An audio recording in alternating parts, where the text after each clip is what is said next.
Assalamualaikum warahmatullahi wabarakatuh. Selamat datang seluruh di channel saya Purbo Sasongko. Welcome back to my channel dan tetap tersenyum karena senyum adalah pintu menuju bahagia. Kita akan lanjut bincang-bincang berserinya setelah kemarin kita ngobrol tentang pemberontakan Permesta, kemudian pemberontakan DITI Kahar Mujakar. Nah, kali ini masih dari Indonesia Timur, kita akan ngobrol dengan Mbak Jaed, yang mana beliau menjadi salah satu tim atau pasukan ataupun juga kontingen yang diterjunkan ke Irian. Oh, 69. 69 itu namanya sudah Irian kan tadi? Iya, sudah Irian. Oh, jadi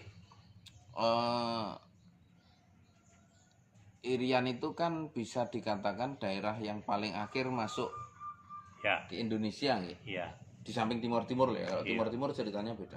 beda. Paling akhir masuk Indonesia karena sampai dengan tahun 60-an kan masih di bawah kekuasaan Belanda. Iya, Belanda.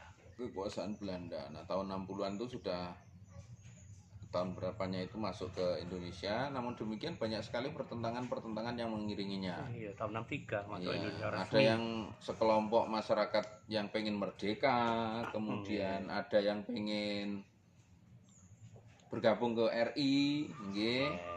Terus nek sing pengen tetap di bawah Belanda itu ada betul Pak Ceko? Iya, tetapi sebagian kecil. Oh, oke. Jadi macam-macam ya. Ada. Apalagi memang potensi sumber daya alam di Irian itu luar biasa. Luar biasa, emas. Luar biasa. Ada emas, ada tembaga, ada segala macam. Belum lagi hasil buminya, kayu-kayunya, Kayu hutannya itu, karuan. luar biasa. Makanya tak heran ketika itu banyak kepentingan yang bermain, kepentingan Kayu asing. jenenge kayu besi itu kalau Iya. Irian, waduh, enggak Kayu besi itu kayu ulin itu ya Mas? Iya, kayu ulin Oke. itu. Maupun kepentingan-kepentingan lokal yang ingin bermain, makanya pengen bikin negara sendiri. Kalau sudah bikin negara sendiri kan bisa kerjasama dengan asing tentang pengelolaan sumber daya Iya. alamnya dan lain sebagainya.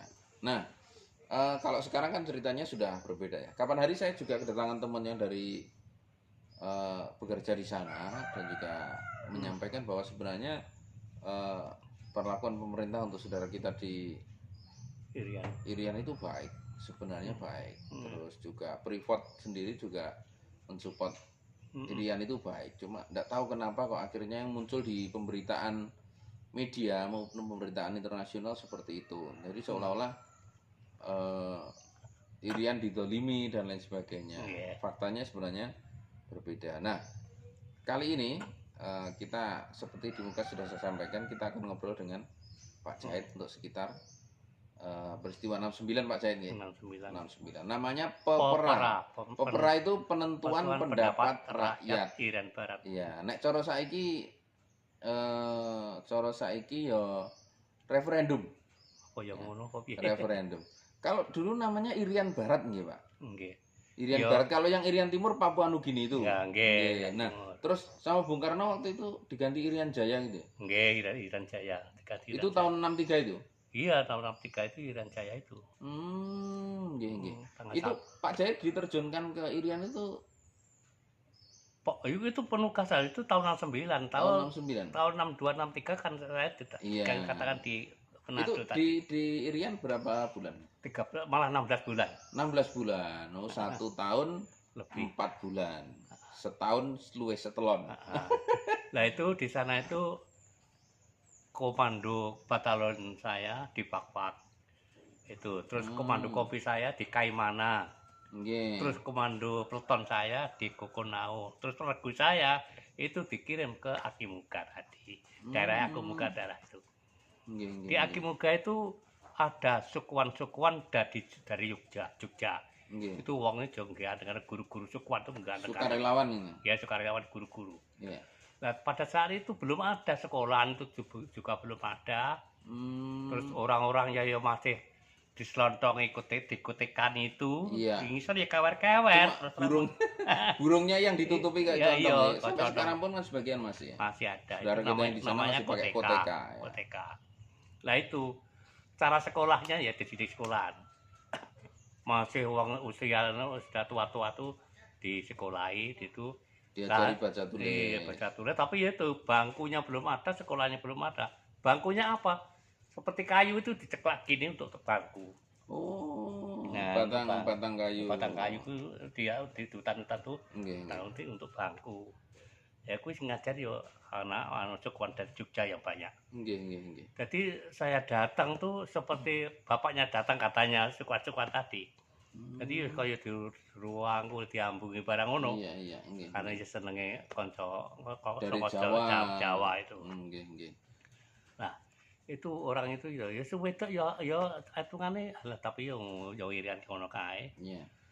Dadi yo aduh sih karuan, tapi jane kali ini gede-gede, kali ini bening-bening kok, gede-gede kali ini. Karena masih hutannya besar. Nah, itulah makannya saya raja di sana itu belum ada padi, itu belum ada, tanaman padi belum ada. Nah, terus hutan-hutannya itu sebagian itu ditanami karet. Cara sudah diberi bibit karet di sekitar Akimuga gitu. Tapi orang-orang itu masih berimpit. Lah itu ceritanya jarak 8 kilo lagi dari Akimuga itu masih orang mangan orang, namanya Asemat itu. Si orang makan itu pedalaman lagi. Iya. Kira-kira 8 kilo lagi sih orang makan orang. Itu ceritanya di sana ya? Iya, ya memang itu betul, itu juga betul.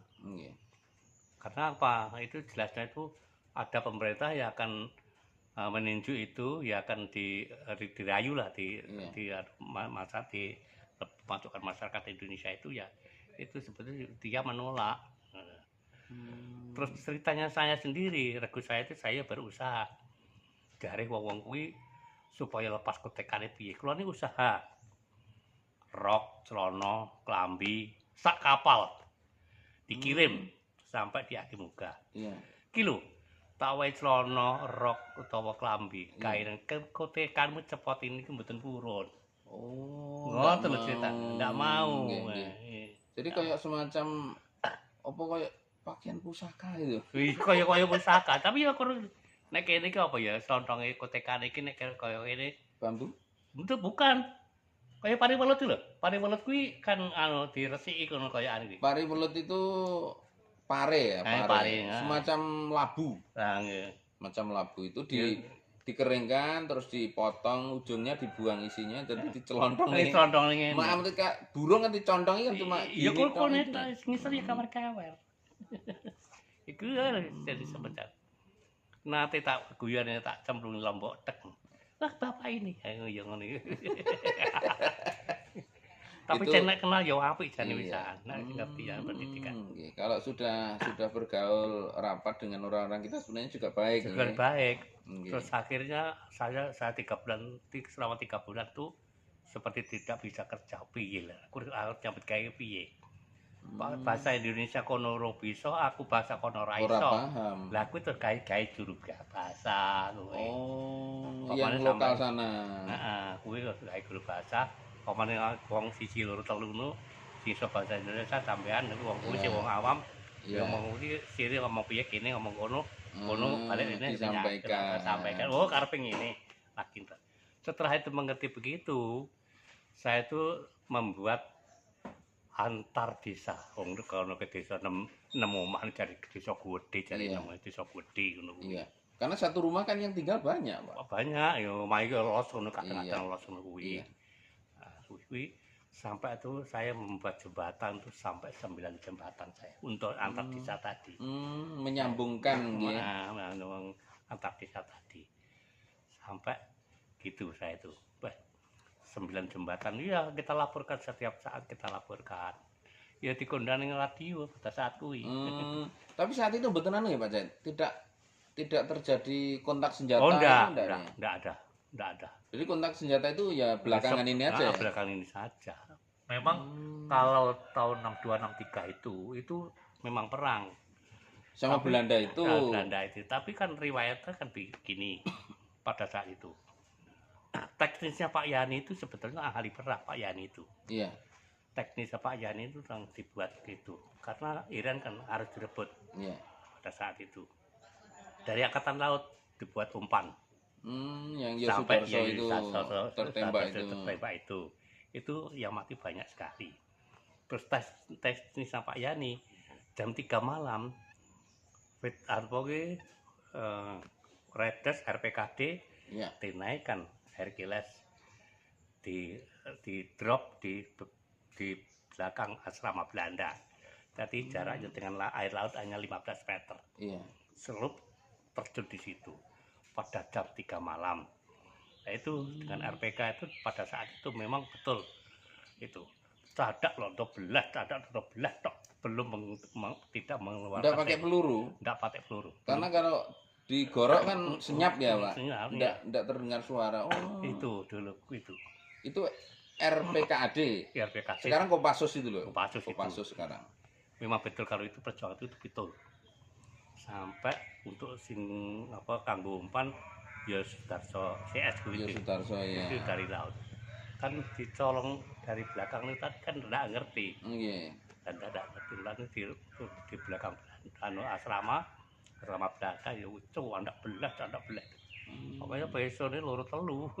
Bayonet. Iya, bayonet itu jadi tanda Belanda kuwi. Tentara Belanda juga yang mati banyak sekali. Banyak, padahal itu banyak.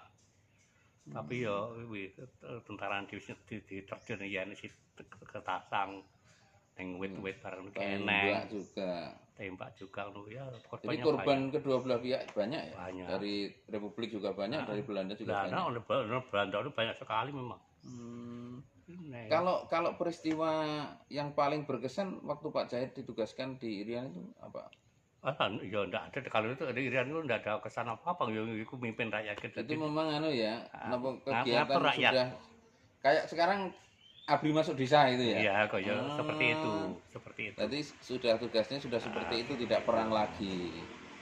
Tinggal mengawal pembangunan dan lain sebagainya. Seperti tadi yang Pak Jahit bilang, beliau bersama rakyat. Satu kompi itu Pak berarti. Satu peleton. Kalau saya satu regu. Oh, satu regu. Di Hakim Muda digawani anggota 16 orang.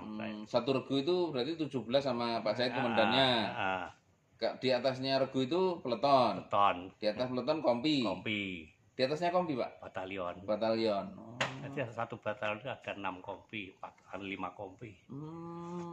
Ternyata begitu ceritanya ketika penentuan pendapat rakyat atau referendum Papua atau Irian tahun 69. Kebetulan saya sendiri itu.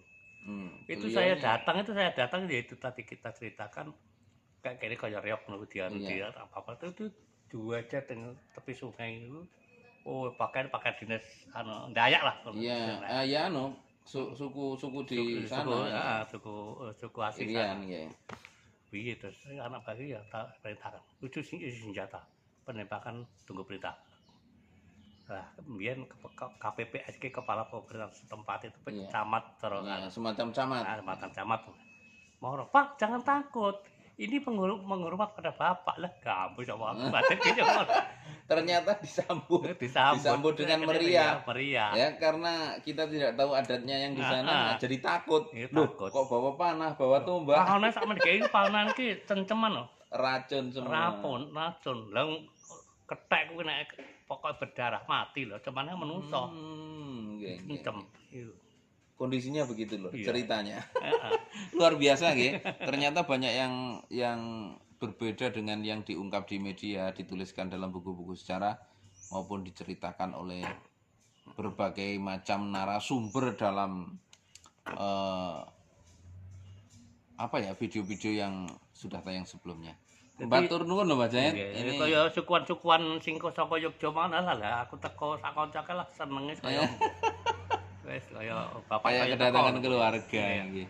Matur nuwun sudah mengikuti video ini lur, semoga jadi tambahan wawasan untuk kita semuanya. Tetap NKRI harga mati. Assalamualaikum warahmatullahi wabarakatuh. Salam.